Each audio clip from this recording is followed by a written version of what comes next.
ವಿವೇಕ ಚೂಡಾಮಣಿ ಸಂಚಿಕೆ 8 ಮೋಕ್ಷಕ್ಕೆ ರಾಜಮಾರ್ಗ ಗುರುವಿನ ಅನಿವಾರ್ಯತೆ. ಓಂ ಶುಕ್ಲಾಂಬರಧರಂ ವಿಷ್ಣುಂ ಶಶಿವರ್ಣಂ ಚತುರ್ಭುಜಂ ಪ್ರಸನ್ನವದನಂ ಧ್ಯಾಯೇತ್ ಸರ್ವ ವಿಘ್ನೋಪಶಾಂತಯೇ. ಓಂ ಗುರು ಬ್ರಹ್ಮ ಗುರು ವಿಷ್ಣು ಗುರುರ್ದೇವೋ ಮಹೇಶ್ವರಃ ಗುರು ಸಾಕ್ಷಾತ್ ಪರಬ್ರಹ್ಮ ತಸ್ಮೈ ಶ್ರೀ ಗುರುವೇ ನಮಃ. ಹರಿ ಓಂ ಶ್ರೀ ಗುರುಭ್ಯೋ ನಮಃ. ಆತ್ಮೀಯ ಸಾಧಕರೇ, ಕಳೆದ ಸಂಚಿಕೆಯಲ್ಲಿ ನಾವು ಒಂದು ಕಟುವಾದ ಸತ್ಯವನ್ನ ಅರಗಿಸಿಕೊಂಡೆವು. ಅದೇನೆಂದ್ರೆ, ನಮ್ಮ ಬ್ಯಾಂಕ್ ಬ್ಯಾಲೆನ್ಸ್, ನಮ್ಮ ಆಸ್ತಿ, ನಮ್ಮ ಲೌಕಿಕ ಕರ್ಮಗಳು ನಮಗೆ ಶಾಶ್ವತವಾದ ಮುಕ್ತಿಯನ್ನು ಕೊಡಲಾರವು. ಇದು ಕೇಳಿದ ತಕ್ಷಣ ನಮ್ಮ ಮನಸ್ಸಿನಲ್ಲಿ ಸಹಜವಾಗಿ ಒಂದು ಆತಂಕ ಹುಟ್ಟುತ್ತದೆ. ಅಯ್ಯೋ, ಹಾಗಾದರೆ ನಮ್ಮ ಗತಿ ಏನು? ನಾವು ಸಂಸಾರ ಸಾಗರದಲ್ಲಿ ಮುಳುಗಿ ಸಾಯಬೇಕೇ? ನಮಗೆ ದಡ ಸೇರುವ ದಾರಿಯೇ ಇಲ್ಲವೇ? ಈ ಪ್ರಶ್ನೆಗೆ ಅಭಯ ನೀಡಲೆಂದೇ ಜಗದ್ಗುರು ಆದಿ ಶಂಕರಾಚಾರ್ಯರು ಈ 8ನೇ ಶ್ಲೋಕವನ್ನ ರಚಿಸಿದ್ದಾರೆ. ಇಲ್ಲಿ ಅವರು ಮೋಕ್ಷವನ್ನು ಪಡೆಯಲು 4 ಹಂತಗಳ ಒಂದು ಸ್ಪಷ್ಟ ಯೋಜನೆಯನ್ನ ನೀಡಿದ್ದಾರೆ. ಈ ಶ್ಲೋಕವು ಗುರು ಮತ್ತು ಶಿಷ್ಯನ ಸಂಬಂಧವನ್ನು ಬೆಸೆಯುವ ಬಂಗಾರದ ಕೊಂಡಿಯಾಗಿದೆ. ಬನ್ನಿ ಹಾಗಾದ್ರೆ ಆ 4 ಸೂತ್ರಗಳನ್ನು ಒಳಗೊಂಡ ಶ್ಲೋಕವನ್ನು ಭಕ್ತಿಯಿಂದ ಪಠಿಸೋಣ. ಅಥೋ ವಿಮುಕ್ತೈ ಪ್ರಯತೇತ ವಿದ್ವಾನ್ ಸನ್ಯಸ್ತ ಬಾಹ್ಯಾರ್ಥ ಸುಖಸ್ಪೃಹ ಸನ್ ಸಂತಂ ಮಹಾಂತಂ ಸಮುಪೇತ್ಯ ದೇಶಿಕಂ ತೇನೋಪದಿಷ್ಟಾರ್ಥ ಸಮಾಹಿತಾತ್ಮ. ವಿದ್ವಾನ್ ಮತ್ತು ಬಾಹ್ಯ ಸುಖ ತ್ಯಾಗದ ಬಗ್ಗೆ ಈ ಸಾಲು ಹೇಳುತ್ತೆ. ಶ್ಲೋಕದ ಮೊದಲ ಸಾಲನ್ನು ಗಮನಿಸಿ. ಸನ್ಯಸ್ತ ಬಾಹ್ಯಾರ್ಥ ಸುಖ ಸ್ಪೃಹ ಸನ್, ಇದು ಮೋಕ್ಷ ಮಾರ್ಗಕ್ಕೆ ಮೊದಲ ಅರ್ಹತೆ.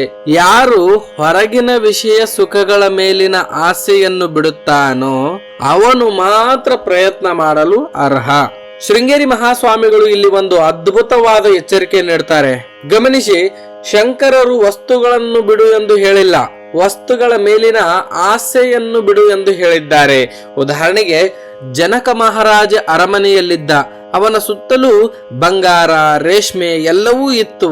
ಆದರೂ ಅವನು ಜ್ಞಾನಿ, ಏಕೆಂದರೆ ಅವನಿಗೆ ಅದರ ಮೇಲೆ ವ್ಯಾಮೋಹ ಇರಲಿಲ್ಲ. ಆದರೆ ಒಬ್ಬ ಬಡವ ಗುಡಿಸಲಿನಲ್ಲಿದ್ದರೂ ಅಯ್ಯೋ, ನನಗೆ ಲಾಟ್ರಿ ಹೊಡೆಯಬಾರದೆ ಎಂಬ ಹಂಬಲಿಸುತ್ತಿದ್ದರೆ ಅವನು ತ್ಯಾಗಿ ಅಲ್ಲ. ಸ್ವಾಮಿಗಳು ಒಂದು ತಾರ್ಕಿಕ ಪ್ರಶ್ನೆ ಕೇಳುತ್ತಾರೆ. ನೀವು ಪೂರ್ವಕ್ಕೆ ಹೋಗಬೇಕು ಎಂದುಕೊಂಡು ಪಶ್ಚಿಮದ ಕಡೆಗೆ ನಡೆದರೆ ಗುರಿ ತಲುಪಲು ಸಾಧ್ಯವೇ ಎಂದು. ಇದು ಸಾಧ್ಯವಿಲ್ಲ. ಅದೇ ರೀತಿ ನಿಮಗೆ ಒಳಗಿನ ಆನಂದ ಮೋಕ್ಷ ಬೇಕು ಎಂದರೆ, ಒಳಗಿನ ಆನಂದ ಮೋಕ್ಷ ಬೇಕು ಎಂದರೆ ಹೊರಗಿನ ಸುಖದ ಕಡೆಗೆ ಮುಖ ಮಾಡುವುದನ್ನ ಮೊದಲು ನೀವು ನಿಲ್ಲಿಸಬೇಕು.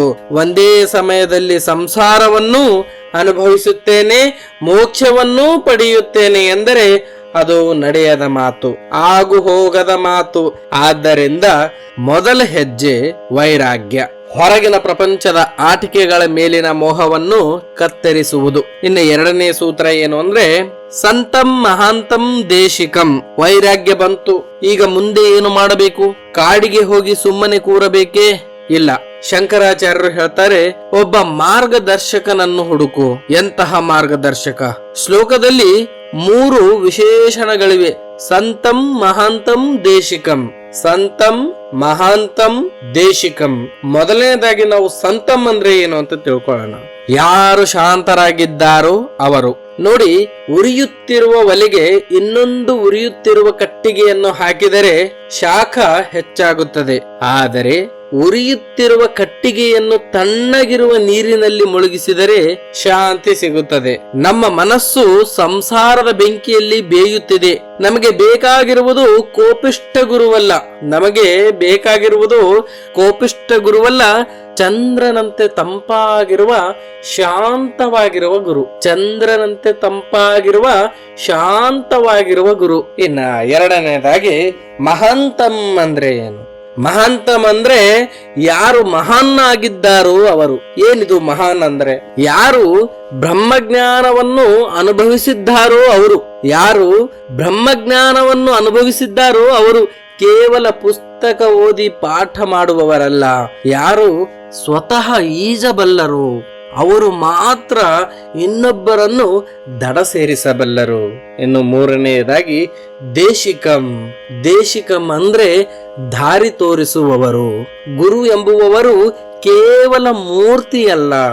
ಗುರು ಎಂಬುವವರು ಕೇವಲ ಮೂರ್ತಿಯಲ್ಲ, ಅವರು ಕ್ರಿಯಾಶೀಲರು.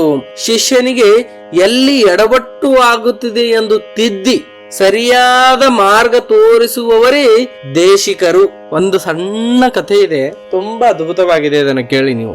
ಒಬ್ಬ ವ್ಯಕ್ತಿ ದಟ್ಟವಾದ ಕಾಡಿನಲ್ಲಿ ಕಳೆದು ಹೋಗಿದ್ದ.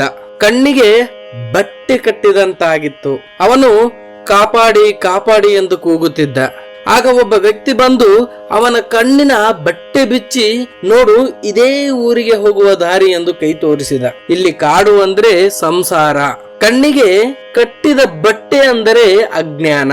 ದಾರಿ ತೋರಿಸಿದವನೇ ದೇಶಿಕ ಅಥವಾ ಗುರು. ಅಂತಹ ಗುರುವನ್ನು ನಾವು ಹುಡುಕಬೇಕು. ಇನ್ನು ಮೂರನೇ ಸೂತ್ರ ಸಮೋಪೇತ್ಯ.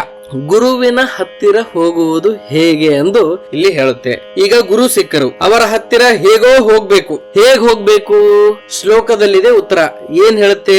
ಸಮೋಪೇತ್ಯ. ಇದರ ಸಾಮಾನ್ಯ ಅರ್ಥ ಹತ್ತಿರ ಹೋಗಿ ಎಂದು. ಸಮೋಪೇತ್ಯ ಅಂದ್ರೆ ಹತ್ತಿರ ಹೋಗಿ ಎಂದು. ಆದರೆ ಶೃಂಗೇರಿ ಶ್ರೀಗಳ ವ್ಯಾಖ್ಯಾನದ ಪ್ರಕಾರ ಇದಕ್ಕೆ ಆಳವಾದ ಅರ್ಥವಿದೆ. ಸಮುಪೇತ್ಯ ಅಂದ್ರೆ ಕೇವಲ ಫಿಸಿಕಲ್ ಆಗಿ ಹತ್ತಿರ ಹೋಗುವುದಲ್ಲ. ಸಮುಪೇತ್ಯ ಅಂದ್ರೆ ಕೇವಲ ಫಿಸಿಕಲ್ ಆಗಿ ಹತ್ತಿರ ಹೋಗುವುದಲ್ಲ, ಅದು ಶರಣಾಗತಿಯ ಭಾವ. ಗುರುವಿನ ಬಳಿ ಹೋಗುವಾಗ ಶಿಷ್ಯನು ಸಮೀಪಾಣಿಯಾಗಿ ಕೈಯಲ್ಲಿ ಒಣಗಿದ ಕಟ್ಟಿಗೆ ಹಿಡಿದುಕೊಂಡು ಹೋಗಬೇಕು ಎಂದು ಉಪನಿಷತ್ತು ಹೇಳುತ್ತದೆ. ಏನಿದ್ರ ಅರ್ಥ? ಒಣಗಿದ ಕಟ್ಟಿಗೆ ಹಿಡಿದುಕೊಂಡು ಹೋಗ್ಬೇಕು ಅಂದ್ರೆ, ಗುರುವೇ ನಾನು ಈಗ ಒಣಗಿದ ಕಟ್ಟಿಗೆಯಂತೆ ನಿಸ್ಸಾರನಾಗಿದ್ದೇನೆ. ನಿನ್ನ ಜ್ಞಾನಾಗ್ನಿಯಲ್ಲಿ, ನಿನ್ನ ಜ್ಞಾನದ ಅಗ್ನಿಯಲ್ಲಿ ನನ್ನನ್ನು ಹಾಕಿ ಸುಟ್ಟು ಭಸ್ಮ ಮಾಡು ಅಂದ್ರೆ ನನ್ನ ಅಹಂಕಾರವನ್ನು ಸುಡು ಎಂಬ ಭಾವನೆ ಇದು. ಮಹಾಸ್ವಾಮಿಗಳು ಹೇಳ್ತಾರೆ, ವೈದ್ಯರ ಹತ್ತಿರ ಹೋಗುವಾಗ ರೋಗಿ ತನ್ನ ರೋಗವನ್ನ ಮುಚ್ಚಿಟ್ಟುಕೊಳ್ಳಬಾರದು. ಹಾಗೆಯೇ ಗುರುವಿನ ಬಳಿ ಹೋಗುವಾಗ ಪಾಂಡಿತ್ಯದ ಅಹಂಕಾರವನ್ನು ಹೊರಗೆ ಬಿಟ್ಟು ಮಗುವಿನಂತೆ ಹೋಗಬೇಕು. ನೀವು ಖಾಲಿ ಪಾತ್ರೆಯನ್ನು ತೆಗೆದುಕೊಂಡು ಹೋದರೆ ಮಾತ್ರ ಗುರುಗಳು ಅದರಲ್ಲಿ ಜ್ಞಾನವನ್ನು ತುಂಬಬಲ್ಲರು. ತುಂಬಿದ ಪಾತ್ರೆ ಅಹಂಕಾರ ತೆಗೆದುಕೊಂಡು ಹೋದರೆ ಅಮೃತವೂ ಚೆಲ್ಲಿ ಹೋಗುತ್ತದೆ. ಇನ್ನು ನಾಲ್ಕನೇ ಸೂತ್ರ ತೇನ ಉಪದಿಷ್ಟ ಅರ್ಥ ಸಮಹಿತಾತ್ಮ. ಗುರುವಿನ ಹತ್ತಿರ ಹೋದೆವು, ಮುಂದೇನು? ತೇನ ಉಪದಿಷ್ಟ ಅರ್ಥ ಸಮಾಹಿತಾತ್ಮ. ಅವರು ಯಾವ ಉಪದೇಶ ನೀಡುತ್ತಾರೋ ಅದರಲ್ಲಿ ಸಂಪೂರ್ಣವಾಗಿ ಮನಸ್ಸನ್ನು ನಿಲ್ಲಿಸುವುದು. ಇದು ಅತ್ಯಂತ ಕಷ್ಟದ ಹಂತ. ಗುರುಗಳು ಹೇಳುತ್ತಾರೆ, ನೀನು ಬ್ರಹ್ಮವಾಗಿದ್ದೀಯೆ. ನಮ್ಮ ಮನಸ್ಸು ಹೇಳುತ್ತದೆ, ಇಲ್ಲ ನನಗೆ ಹಸಿವಾಗ್ತಾ ಇದೆ, ನನಗೆ ಕೋಪ ಬರ್ತಾ ಇದೆ, ನಾನು ಹೇಗೆ ಬ್ರಹ್ಮವಾಗಲು ಸಾಧ್ಯ? ಇಲ್ಲಿ ಸಂಶಯ ಬರುತ್ತದೆ.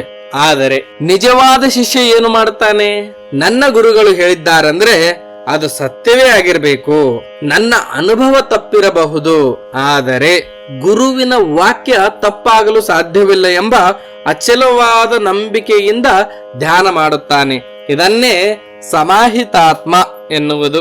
ಏಕಾಗ್ರತೆಯುಳ್ಳ ಮನಸ್ಸು ಅಂತ ಹೇಳೋದು. ವೈದ್ಯರು ಔಷಧಿ ಕೊಟ್ಟು ಇದನ್ನು ಬೆಳಿಗ್ಗೆ ಮಾತ್ರೆ ತಿನ್ನು ಎಂದರೆ ನಾವು ಪ್ರಶ್ನೆ ಮಾಡದೆ ತಿನ್ನುತ್ತೇವಲ್ಲ. ಹಾಗೆಯೇ ಭವರೋಗ ವೈದ್ಯರಾದ ಗುರುಗಳು ನೀಡುವ ಜ್ಞಾನೌಷಧವನ್ನ ಶ್ರದ್ಧೆಯಿಂದ ಸೇವಿಸುವುದೇ ಸಾಧನೆ. ಅದನ್ನ ನಾವು ಶ್ರದ್ಧೆಯಿಂದ ಸೇವಿಸುವುದೇ ಸಾಧನೆ. ಇನ್ನ ಮುಕ್ತಿಯ ರಹಸ್ಯ.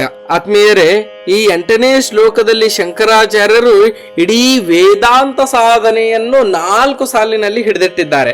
ಮೊದಲು ಹೊರಗಿನ ಪ್ರಪಂಚದ ಮೇಲಿನ ಹುಚ್ಚು ಪ್ರೇಮವನ್ನು ಬಿಡಿ. ಮೊದಲನೇದಾಗಿ ಹೊರಗಿನ ಪ್ರಪಂಚದ ಮೇಲಿನ ಹುಚ್ಚು ಪ್ರೇಮವನ್ನು ಬಿಡಿ, ಅದುವೇ ವೈರಾಗ್ಯ. ಇನ್ನು ಎರಡನೇದಾಗಿ ಶಾಂತರು ಜ್ಞಾನಿಗಳೂ ಆದ ಸದ್ಗುರುವನ್ನು ಹುಡುಕಿ, ಅದುವೇ ಗುರು ಪ್ರಾಪ್ತಿ. ಇನ್ನು ಮೂರನೆಯದಾಗಿ ಅಹಂಕಾರವನ್ನು ಬಿಟ್ಟು ಅವರಿಗೆ